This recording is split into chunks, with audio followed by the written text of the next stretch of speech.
All right, so you're thinking about moving to Overland Park, Kansas. Well, in this video, we are gonna dive into the map of Overland Park, Kansas, kind of show you how it is to get around on all the highway systems, how close it is to downtown, how close it is to the airport, and just in general, things around the city to do and where you need to go. And we're gonna get going right now.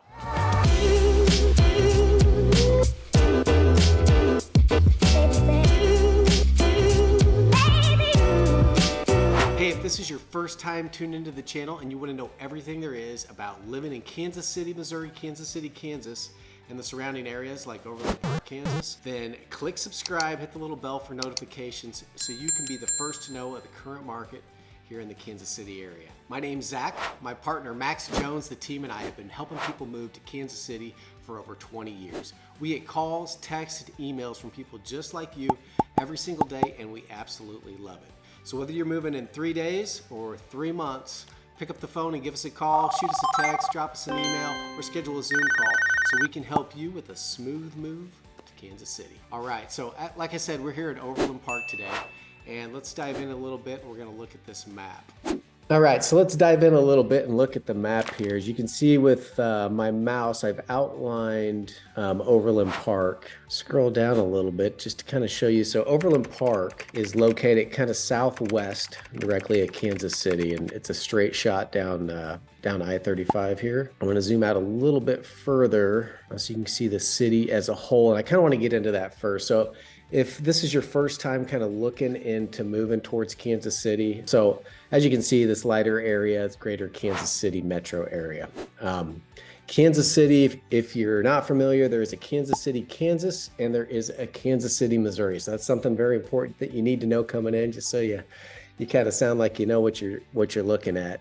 And the state, you can kind of see here this river that runs down through here. This will divide part of it. This will divide the, you'll hear people say up north or live down south. So this river right there pretty much divides the Northland from the south, or the Missouri side from the Kansas side. And then of course there's a state line that just runs straight down all the way to the bottom. So that's kind of what divides the east from the west. So Kansas City is in 2 states. It's right smack in the middle. I guess just looking at this, you can see that it gravitates a little more towards the Kansas side. Well, a big chunk is on the Kansas side. And then the Missouri's kind of got this nice little curve to it. So I don't know, probably about 50-50. I'd have to look into the population of both those to get you exactly. But Overland Park, what we're talking about today, is located just southwest of the city center. It is one of the most popular cities. In fact, it's voted #1. Niche.com has it rated as #1 out of like 228 cities to move to, and we'll talk about a few of those things. Actually, we did a vlog tour of Overland Park, so check that out. We're walking around the city, and then we took you to a couple homes so you can kind of see different price points and see what might fit your budget. So you're definitely gonna wanna take a look at that. So to point out real quick, let's see, we've got the airport is gonna be right up I-29. So this is the main hub coming into Kansas City. Everybody comes in this way, and then you are gonna, if you're traveling to Overland Park, there's something else that I want to point out. 435 is a highway system. You'll see notate it right there. And 435 loops all the way around the entire city. The old 435 loops. They built this years ago. In fact, even in the Northland when nobody was living up there. And it's kind of pretty forward-thinking future planning. But anyway, this allows you to get almost anywhere in the city with a nice loop. And then you've got a couple highways. You've got I-29 that turns into 71, that kind of runs north to south. And then you'll have I-70, which runs east to west right through the middle of the city. And I believe it goes all the way coast to coast, I think, on I-70. And I think I-29, and then we got a lot of lines going here. I'll clear it up. And then 35 will also go, I think it goes all the way to Canada, possibly, but at least through Iowa and the states above. So those are kind of your major highways. Let me kind of clear that up. So that's a good thing to know when you're traveling. When you land at the airport up here, depending on which way you want to go, if you want to go check out downtown, it's really quick. I mean, you're talking like from the airport to downtown Kansas City, just like on a normal traffic day, not rush hours or anything, but you're you're 15 to 20 minutes straight downtown on the highway. So super easy to travel here. I was born and raised in Kansas City, so I've been out here over 40 years now. And then I did move to the West Coast for about 3 years, so I've experienced a little bit, some bigger cities that have a little more traffic. And I tell you what, we do have our rush hours, but it's nothing compared to what like my business partner, Max, he lived in New York for a while. So nothing compared to traffic that you're going to see on the West Coast. I was in Portland, Oregon, or California. Traffic's nothing like that. So when I came back and was doing some time in traffic, I was just laughing at myself. It's hard. It's rare that you ever come into a situation where you're just stopped in the road and waiting. Most of the time, it's just slow rolling, and it's just during those peak hours. So anyway. You land at the airport, you can cruise through downtown, or you can take this bypass like the 435 loop, like I said, that'll take you right down and drop you right into Overland Park, or through town, I-35 into Overland Park, and then get off there. So that's where it's located compared to the city. Some fun things just to point out real quick while we're looking at it. This is one of the bigger cities in Kansas City. We've got Lawrence, which is, if you're a college basketball fan, is home of the Jayhawks, and that's about 30-minute drive from there, or about 45-minute drive from the Northland. And then you'll see some big lakes around us too. Here in the Midwest, we get hot summers, and it's nice to have some lakes nearby. So there's Clinton Lake over here. I think this one is Hillsdale. And then we have Smithville Lake up in the Northland that people will frequent. These are all going to be close to homes and easy for day trips. All right, let me clear this up and we'll zoom in a little bit. All right, so Overland Park, I've got this. I think I have said before that it's kind of shaped like an ugly Christmas tree, just to put a shape around that, and that just helps me kind of point out the top, the older part of town, or where it all started. There's over 75 square miles of land in Overland Park, and over 83 public parks, and really nice parks. I mean, they call it Overland Park because of the park-like setting. And we talked about it in our vlog too, but there was a trail that went out west that the settlers used to use. It was the Santa Fe Trail. And over time, they call it the Overland Trail, and it went back and forth. But that's kind of how Overland Park got its name so many years ago.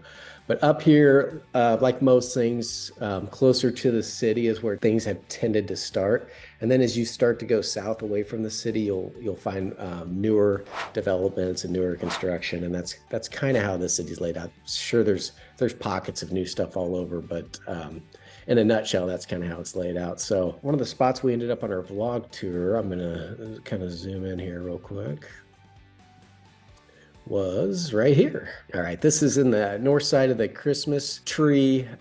This area is kind of the older part, the old downtown, kind of the main street feel with the little boutique shops and little boutique restaurants. There you can see as we're zoomed in a little bit.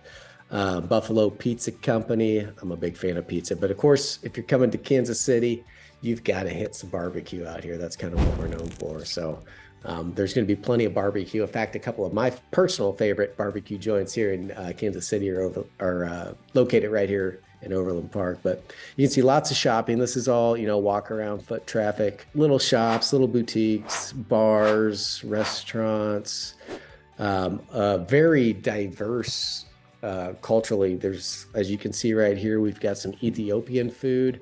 Actually, when we were shooting our vlog tour, I tried to go to this restaurant because I've been trying to get there for a while now, and they were closed on Sunday. So we ended up going across the street to the Greek place to get some fantastic Greek food and some kebabs. So yeah, there we go, right there. Hummus and pita. So that was delicious. But anyway, still lots of shopping, lots of the set kind of has that old town feel. You're going to find your farmer's market in the summertime down here. Well, there's the picture right there. It's just going nuts. It's one of the best in the city. All the local farmers and local growers in the areas come together right there, and they'll be selling produce. And then there'll be people with little booths set up selling handcrafted crafts and necklaces and face painting and all the stuff that goes with it. There's parades and carnivals and all the fun things that you expect to find in like a quaint little downtown area. Now, the homes right around here are, a lot of them I'd say are going to be built in the 50s. So kind of the older, smaller homes. That's, those were built back when interest rates were super high, and the homes, to keep them affordable, they had to build them a little smaller.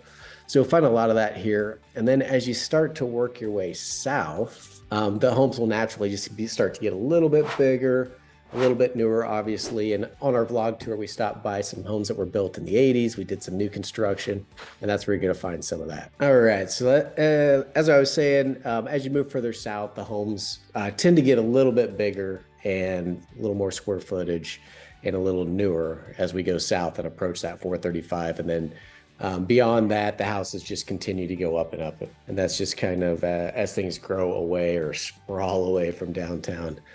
You'll begin to kind of see that as you're traveling through.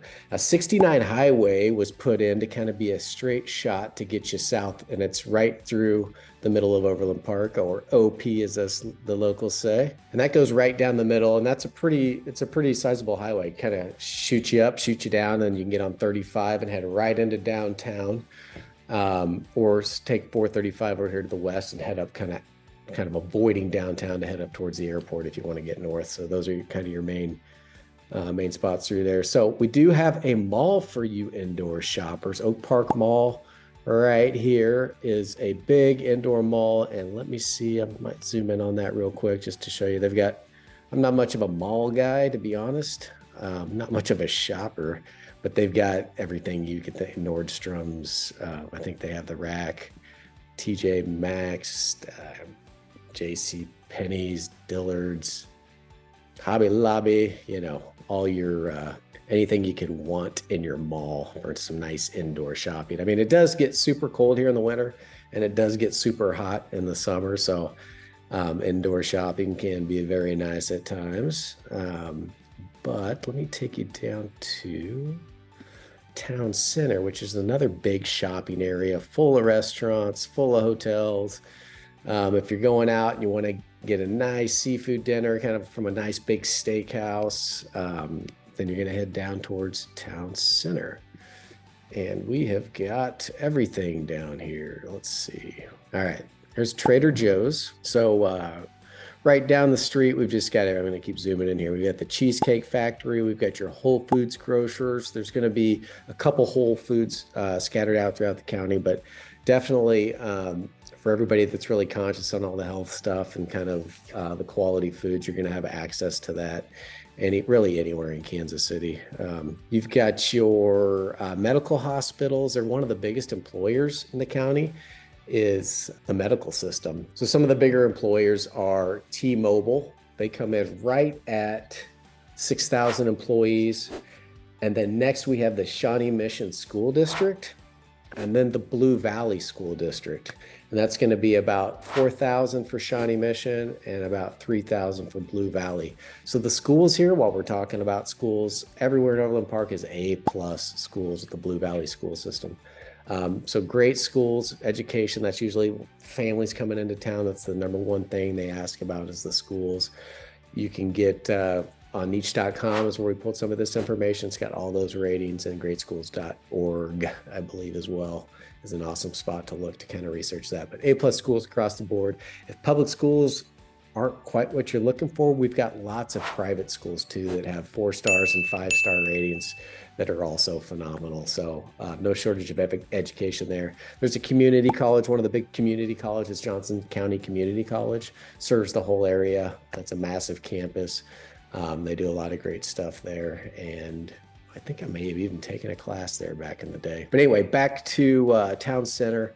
Everything you want. We got chicken and pickle. We touched on that. There's ice skating. There's a guitar center. There's Whole Foods, just restaurants galore. So this is restaurants, bars, entertainment. The new theater is one of the best dinner theaters in the country, and that was by the Wall Street Journal.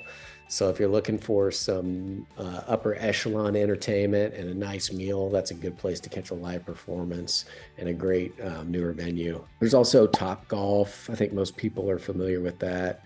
Lots of walking trails. I think over 83 parks here with walking trails through most of that. So lots of parks, lots of outdoor activities, mountain biking, walking.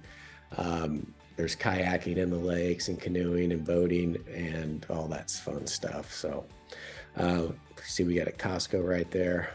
And then as you continue to go further south, here's another one of our attractions is Deanna Rose Farm. And there is also our trampoline park for the kiddies. We have a couple museums, as you can see here, and then there is even a botanical garden all the way to the south. There's also going to be several golf courses scattered throughout that are both public and private neighborhood golf courses. So if it's not important to you to live on a golf course, we've got you covered in many different ways. If you just want to live by golf, no problem. They're spread out all over the place. But as we get further south and down in this area, well, you can see where it starts to go from kind of the lighter colors to the green. That totally has more of a spread out country feel. I think you'll notice when you're driving down there. The houses sit further away from the roads. The roads feel more like highways, getting you to different spots. And some of the lots down there, there's some really, I mean, 2 million plus, sky's the limit down there. You go down to Schweitzer and take off driving down the road, and it's just seems like mansion after mansion after mansion. Every time I drive down there, I'm just like, what does everybody do? So some massively big homes as you get down here, and they're still building new ones. So a lot of new construction going on in this area. All right, let's zoom back out. I mentioned food and malls, the distance to the airport. I think that's really going to sum it up. You know, the Midwest, as you can see, we are literally, they call us the heartland because we are right smack dab right in the middle of the country. So we get hot summers, we get cold winters. We have beautiful falls and beautiful springs, but we have all 4 seasons fully. So that is, it's one of the pros and one of the cons of the Kansas City. Another thing I like about it, just throwing while we're talking about this, is you're so centrally located that I like to travel a lot, and a lot of people will take vacations. If you're driving, we have a Lake of the Ozarks and some mountains to the south, just a few hours away. You can kind of get into the hills and kind of get that secluded feeling. Big lake down there. A lot of people live on it. There's other lakes down there that are recreational lakes that you can't live on that are also cool. Lots of camping, lots of float trips, people going canoeing. But some of the main trips that you'll hear a lot of people is in the winter. Everybody's going down here to Mexico. And that's a pretty quick flight. We have direct flights. We're getting a brand new airport at Kansas City right now. And it is, by the time you watch this video, it's probably going to be in operation. We just, our real estate team just got an opportunity to do a walkthrough tour on that. And I'm pretty excited. It's going to be pretty nice, open up a lot more direct flights and a lot more international flights as well. So that's pretty nice too if you're trying to zip out of the country. But yeah, most people right now are flying down to Mexico for their beaches, and to Florida for their beaches, and you know, even Texas and Alabama. That's where you hear a lot of people going in the winter in Kansas City. And then for the people that want the mountains in the wintertime, you can drive to Colorado. We're a big snowboarding family here at my house, so we'll spend a lot of time in the mountains, and that's about a 9 to 10 hour drive, kind of depending on which resort you're going to. And then out east, we've got, still in Missouri, we've got St. Louis and Columbia and some other cities that offer some things that are fun for sightseeing. So I think that kind of wraps it up. Right now, what we're seeing, a lot of people that are traveling in from the East Coast and the West Coast, just because of our cost of living, taxes and all that are a little bit better by being here in the Midwest. We've got the digital nomads, as they are called, that don't really need to live necessarily out in San Francisco anymore, in Silicon Valley and things like that. They can work from anywhere. So we're finding a lot of people kind of relocating because the cost of living here is amazing for what you get. When I moved back right out of the gate, what I had noticed was it's about $200,000 for your kind of probably slightly above average house out here, but compared to where I was on the West Coast. So money goes a lot further out here, and just a great spot to live. So like I said, this Overland Park, we're still rated #1 because of all those things combined. You know what? If you have any other questions or you want to talk more about it, or if you're from Overland Park, Kansas, drop some notes. Tell me what you like about it, what you don't like. If I missed anything, feel free to add it, because I think that's just going to add to this too. Ultimately, we're just trying to give people an idea what it's like moving into this part of the country and how to get around and what you can expect. So appreciate you guys watching. Don't forget to subscribe, hit that bell notification, and we'll see you here next time. Thanks.